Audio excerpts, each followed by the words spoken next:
Magandang araw, kaibigan. Ako si JV Salayo. Tara na sa landas ng pag-asa. Aminin natin, mahilig tayong mamuna.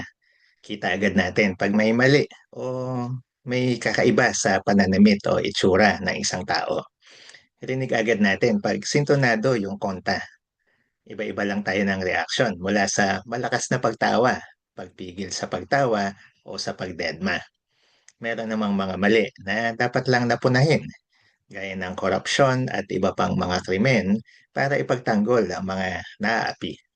At pag may maingay sa loob ng simbahan, tama rin na sila'y patahimikin dahil nakakadistract sa mga iba pang nagsisimba. Pero may mga pamumuna na mali dahil ang motibo ng pamumuna ay ang pagmamalaki, pagyayabang lamang o sabi nga sa Ebanghelyo ngayon, pagpapaimbabaw.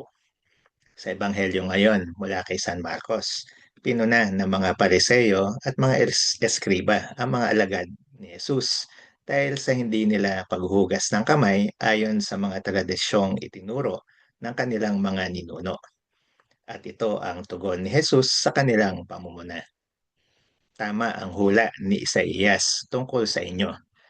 Mapagpaimbabaw nga kayo, gaya ng kaniyang isinulat.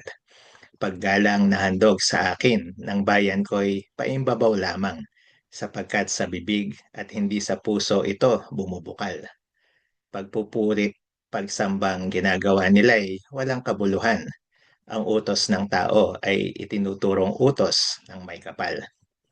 Niwawalang kabuluhan na nga ninyo ang utos ng Diyos at ang sinusunod ninyo'y ang utos, ang turo ng tao. Pasikat ng pasikat si Jesus dahil sa kanyang pagpapagaling sa mga may sakit, pagpapakain sa mga libu-libong nakikinig sa kanyang pangangaral, at pagpapalayas sa mga demonyong sumasapi sa mga tao. Sa pagsikat ni Jesus, nai-insecure na ang mga pariseyo. Kaya para maiangat ang kanilang mga sarili, hinahanapan nila ng mali si Jesus at ang kanyang mga alagad.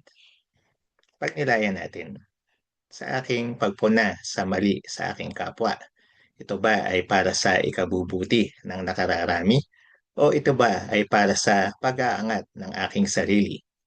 Sa aking mga kaibigan, kasama sa trabaho at kapamilya, nasa lugar ba ang aking pagpuna sa kanila? O ako ba'y naiinggit lamang, ayaw magpasapaw at gustong magpaimbabaw? Ngayon ay ipinagdiriwang natin ang kapistahan ni Saint Scholastica, Birhen at kapatid ni Saint Benedict. Ipinanganak sila sa marangyang pamilya, ngunit pinili nila ang monastic life at itinatag ang Benedictine orders ng mga monghe at mga madre. Si Saint Scholastica ang patron saint ng mga madre at paaralan. Patroness din siya ng mga convulsive children. Ang mga batang nagkokumbulsyon o yung nangangatal at nangingisay, madalas ay may kasabay na pag-ungol. Meron akong isang kapatid na may epilepsy at nakita ko kung paano siya ay nagkokumbulsyon.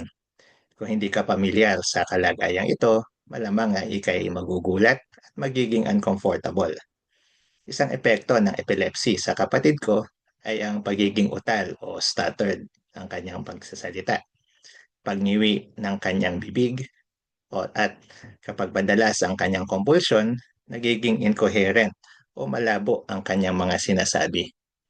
Masakit alalahanin na sa mga nakakakuna sa kanyang kalagayan, may mga natatawa, may mga umiiwas na lang, pero may ilan din namang nakakaunawa.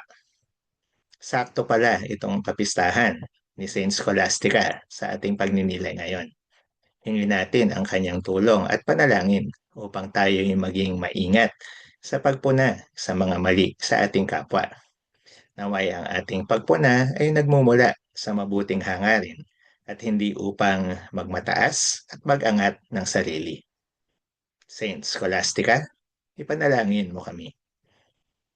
Kung ikaw ay na-bless ng reflection na ito, paki-like at paki-share mo na. Ayain na ang iyong mga kaibigan tungo sa landas ng pag-asa.